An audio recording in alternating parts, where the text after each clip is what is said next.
Hello everyone, मैं हूँ निधि यादव और आप सभी का स्वागत है मेरे चैनल लाइफ विद निधि यादव पर।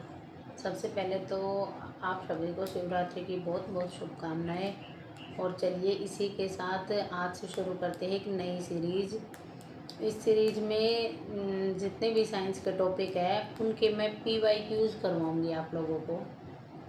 तो डेली आप इन PYQs को देखिए। इससे आप लोगों को क्या है कि कोई भी बुक वगैरह टेस्ट वगैरह लगाने की ज़रूरत नहीं है। जितने भी PYQs होंगे आप लोगों को एक ही वीडियो में मिल जाएंगे। जितने भी इम्पोर्टेंट क्वेश्चंस है पिछले एग्ज़ाम में आए हुए हैं मैं वो सारे करवाऊँगी आप लोगों को। तो वीडियो में मेरे साथ बने रहिए और आइए अपनी इस नई जर्नी को एक बार शुरू करते हैं। आइए तो देखिए, सबसे पहला हमारा टॉपिक है डाइजेस्टिव सिस्टम मतलब पाचन तंत्र। तो इससे PYQ शुरू करें इससे पहले थोड़ा बहुत इसके बारे में देख लेते हैं। डाइजेशन किस किस का होता है? तो देखिए, कार्बोहाइड्रेट्स, प्रोटीन्स और फैट्स, इन तीनों का क्या होता है? डाइजेशन होता है। और वो किस में कन्वर्ट हो जाती है? एनर्जी में कन्वर्ट हो जाती है। मिनरल्स, वाटर एंड विटामिन्स, इनका डाइजेशन नहीं होता है। अब आगे देखिए, प्रोसेस ऑफ डाइजेस्टिव सिस्टम। सबसे पहली प्रोसेस है इंजेशन मतलब अंतर्ग्रहण, मतलब हम खाना खाते हैं वो। फिर है डाइजेशन, उसका क्या होता है? पाचन।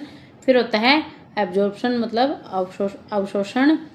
फिर है एसिमिलेशन। एसिमिलेशन का मतलब है बचा हुआ भोजन खून में घुलता है और हमारी बॉडी के पास पहुंचता है। फिर है इजेशन मतलब उत्सर्जन, अपशिष्ट पदार्थ, removal of waste compounds from body. अब देखिए, आप करते हैं PYQs। पहला क्वेश्चन क्या बनता है? A process of breaking of large and complex organic molecules into small and simple molecules is known as. तो उसको हम क्या बोलेंगे? Respiration, digestion, excretion, circulation. तो इसका आंसर क्या होगा? डाइजेशन। देखिए क्या होता है, जब बड़ा छोटे में टूटता है तो उस प्रोसेस को हम क्या बोलते हैं? Catabolic reaction. तो क्या है डाइजेशन? क्या है? Digestion is a catabolic reaction. Question number 2 देखिए, which of the following is are not the part of human digestive system. कौन सा पार्ट नहीं ह्यूमन डाइजेस्टिव सिस्टम का? पहला क्या है? एलिमेंटर कैनल मतलब आहार नाल। दूसरा हार्ट। तीसरा डाइजेस्टिव ग्लैंड। या फिर A एंड C दोनों। तो कौन सा नहीं है? हार्ट। इसका आंसर होगा हार्ट। अगला क्वेश्चन देखिए, what is the length of alimentary canal in human. तो एलिमेंट्री कैनल की जो लंबाई है ह्यूमन बीइंग में कितनी होती है देखना। तो पहला ऑप्शन है लगभग 5 मीटर। दूसरा है लगभग 9 मीटर। तीसरा अप्रोक्स 7.5 सेंटीमीटर। और चौथा है 7.5 मीटर। तो कितनी होती है इसकी? Approximate 9 metre. देखो, ये जो एलिमेंट्री कैनल है ये माउथ से स्टार्ट होती है और एनएस पर ख़त्म होती है। और अगर फीट में इसकी लंबाई पूछे तो अप्रोक्सीमेट 33 फीट होती है इसकी लंबाई। अगला क्वेश्चन देखते हैं, in humans alimentary canal starts from blank and ends in anus. तो अभी बताया था पीछे किससे स्टार्ट होती है? ये माउथ से। अगला क्वेश्चन देखिए, blank is are the part of alimentary canal in humans. तो देखो, एक क्या ऑप्शन दे रखे हैं? बकल कैविटी और इसोफेगस मतलब ग्रास नली, स्टमक। तो क्या है ये? चारों ही इसके क्या होंगे? आंसर होंगे। जो हमारी ग्रास नली होती है, इसोफेगस होती है, उसकी लेंथ कितनी होती है? 25 centimetre. Which of the following is not present in our buccal cavity. तो इनमें से एक कौन सा है जो हमारी बकल कैविटी में प्रेजेंट नहीं होता? पहला है टंग। दूसरा है टूथ। तीसरा गैस्ट्रेटरी रिसेप्टर्स। और चौथा है एपिग्लोटिस मतलब घाटी का ढक्कन बोलते हैं इसको। तो इसका आंसर क्या होगा? एपिग्लोटिस। घाटी का ढक्कन मतलब क्या है? जो हम खाना खाते हैं ना, उस खाने को श्वास नली में जाने से रोकने के लिए एक ढक्कन होता है जिसे हम बोलते हैं एपिग्लोटिस। नेक्स्ट क्वेश्चन देखिए, from which of the part of tongue sense the sweet taste. तो हमारी जो टंग का कौन सा पार्ट है जो स्वीट टेस्ट देता है? अपेक्स अग्रभाग, रियर पश्च भाग, साइड बगल भाग, नन। तो जो हमारी टंग का जो अगला भाग होता है उससे हमें मीठा है, ये कोई भी चीज़ मीठी चीज़ है उसका पता चलता है। तो देखिए जो आगे का भाग होता है वो हमें कैसा टेस्ट देता है? स्वीट। किनारे वाला भाग सोल्टी, और बीच वाला भाग खट्टे का, और लास्ट वाला भाग बीटर मतलब कड़वे का। अगला क्वेश्चन देखिए, human teeth are of blank type. तो किस टाइप के होते हैं? थिकोडोंट, डाइफोडोंट और हिट्रोडोंट, या फिर सभी। तो देखिए ये हमारे सभी ह्यूमन टीथ के क्या होते हैं? टाइप होते हैं। तो इसमें क्या आएगा? ऑल। और अगला क्वेश्चन है, if Sonu has milk teeth then maximum number of teeth can be. ये क्या पूछ रहा है कि अगर सोनू के मिल्क टीथ है, मतलब कि दूध के दांत है जो बच्चों में सबसे पहले आते हैं, तो सब मतलब कितने मैक्सिमम कितने दांत आते हैं बच्चों में दूध के दांत? तो उसका आंसर क्या होगा? 20। तो देखिए जो 20 दांत होते हैं वो 2 बार आते हैं, क्योंकि 20 दांत दूध वाले होते हैं तो वो दूध वाले टूटते हैं और फिर दोबारा आते हैं। तो 20 दांत 2 बार आते हैं। 12 दांत होते हैं जो एक बार ही आते हैं। तो टोटल कितने टीथ हो गए हमारे? 32। अगला क्वेश्चन देखिए, which is not correct related to teeth in an adult. तो देखिए कौन सा करेक्ट नहीं है? Have temporary, have permanent, 32 in number, are heterodont. तो जो ह्यूमन के टीथ है वो कैसे नहीं होते हैं? टेम्परेरी नहीं होते हैं। ठीक है, तो ये क्या होएगा? राइट आंसर होगा, क्योंकि इसने नोट करेक्ट पूछा था। अगला क्वेश्चन देखिए, there are absent in milk teeth. Milk teeth में क्या अब्सेंट रहता है? इंसीजर्स, कैनाइन, प्रीमोलर्स और मोलर्स। तो क्या रहता है अब्सेंट?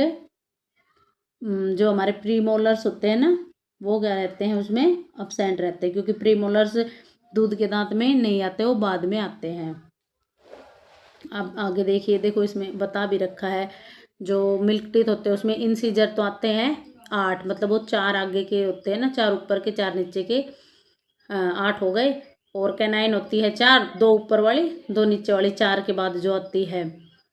और प्रीमोलर्स नहीं आते हैं, और मोलर्स होते हैं हमारे 8, जो 2 वो 6 हो गए ना उनके बाद के जो होते हैं, 4 ऊपर 4 नीचे। तो ऐसे हो गई ये 20।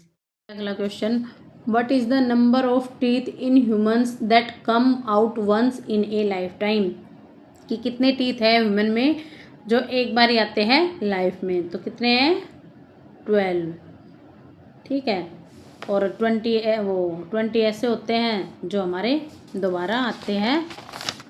देखो इसमें बताया था मैंने, ये रहे मिल्क टीथ होते हैं ना 20, जो हमारे 2 बार आते हैं। अगला क्वेश्चन देखिए, which of the following is are monophyodont. तो देखिए कौन सा है जो मोनोफाइडोंट है इसमें? ऑप्शन देखिए, विजडम टीथ मतलब अकल की दांत, और प्रीमोलर्स जो हमारे 8 होते हैं, molars both a and b. तो मोनोफाइडेंट कौन से हैं? एक तो प्रीमोलर्स और अकल की दांत। मोनोफाइडेंट का मतलब होता है जो एक बार ही आते हैं। तो जो अकल के दांत होते हैं वो 4 होते हैं हमारे, तो वो भी एक बार ही आते हैं। और प्रीमोलर्स कितने होते हैं? 8 होते हैं, और वो भी एक बार ही आते हैं, ये हमारे मिल्क टूथ में नहीं आते। तो टोटल कितने हो गए? 12। अगला क्वेश्चन देखिए, जनरली विजडम टीथ अराइज कब होते हैं? विजडम टीथ अराइज कितने, मतलब विजडम टीथ हो गए ये अकल के दांत ऊपर बताया था, तो ये कब आते हैं हमारे? After 10 years, after 12 years, after 16 years, या आफ्टर 18 ईयर्स। तो ये आते हैं आफ्टर 18 ईयर्स, 18 साल के बाद, और मैक्सिमम 32 साल तक ये आ जाते हैं।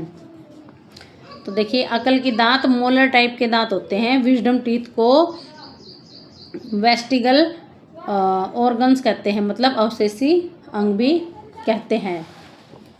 अगला क्वेश्चन देखिए, which of the following is are the parts of teeth. तो इनमें से कौन सा है जो दांत के पार्ट है। सबसे पहला है क्राउन, दांत के ऊपर वाला हिस्सा, नेक, दांत के बीच वाला हिस्सा, रूट, मसूड़े होते हैं। तो देखिए ऑल, तो ये सारे हमारे दांत के क्या है हिस्से, तो आंसर क्या आएगा all. The part of A tooth that grows above the gums is called. तो कौन सा होएगा इसका आंसर होगा क्राउन, मतलब दांत के ऊपर वाला हिस्सा। अगला क्वेश्चन देखिए, within every tooth there is a cavity called. Pulp cavity, dentine, bone, none. तो इसका आंसर क्या होगा पल्प कैविटी, मतलब दांत के बीच में, ये जो दांत के बीच में होती है, जो पल्प कैविटी होती है हमारे अंदर से, ये खोखला होता है ना, उसमें होती है पल्प कैविटी। अगला क्वेश्चन देखिए, maximum part of tooth are made up of light yellow substance called. तो उसे क्या बोलते हैं हम डेंटाइन। इनेमल क्या होता है, ये जो हमारे दांत बाहर से दिख रहे हैं ना, वाइट वाइट रहते हैं, कितना सबसे कठोर हिस्सा होता है ये हमारे बॉडी का, इनेमल्स दांतों का। और बोन्स, आयरन, ये तो होगा नहीं, तो क्या है डेंटाइन, इसका आंसर होगा डेंटाइन। देखिए, जो आज मैंने आप लोगों को PYQs करवाए हैं वो इंग्लिश में करवाए हैं बिल्कुल। तो आप लोग मेरे को एक बात तो ये बताना कमेंट में कि जो ये क्वेश्चंस मैंने हिंदी में इंग्लिश में करवाए हैं वो आप लोगों को समझ में आ रहे हैं नहीं आ रहे। अगर समझ में आ रहे हैं तो ठीक है, नहीं आ रहे हैं तो बताना मुझे, मैं हिंदी में कन्वर्ट करके बताऊँगी। और जो ये PYQs है आप लोगों को कहीं और देखने की ज़रूरत नहीं है, और बस यहीं पे ये वीडियोस देख लेना, इनमें से सारे क्वेश्चन आप लोगों को मिल जाएंगे। अगर ना पढ़ना चाहो टॉपिक वाइज, रट्टे मार के याद कर सको तो रट्टे मार के याद कर लो। कोई आगे पढ़ाना थोड़ी ना है, किसी को समझाना थोड़ी ना है, आप लोगों को तो एग्ज़ाम में करके आना है, तो आप इनको रट्टे मार के याद कर लो। तो ज़्यादा पढ़ने की भी ज़रूरत नहीं पड़ेगी, बस यही कोई हर टॉपिक से 30-40 क्वेश्चन बन जाएंगे, जिसमें PYQs भी आ जाएंगे सारे और इम्पोर्टेंट क्वेश्चंस भी आ जाएंगे। अगर आप लोग कहोगे तो मैं साइंस के अलावा और भी सब्जेक्ट्स के, हिंदी के, इंग्लिश के PYQs भी ले आऊँगी।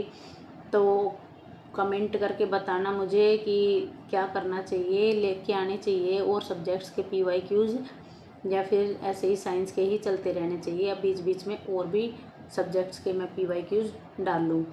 और आप लोगों को मेरी वीडियोज़ अच्छी लगती हैं तो please like, share, comment, subscribe ज़रूर करें। Thank you.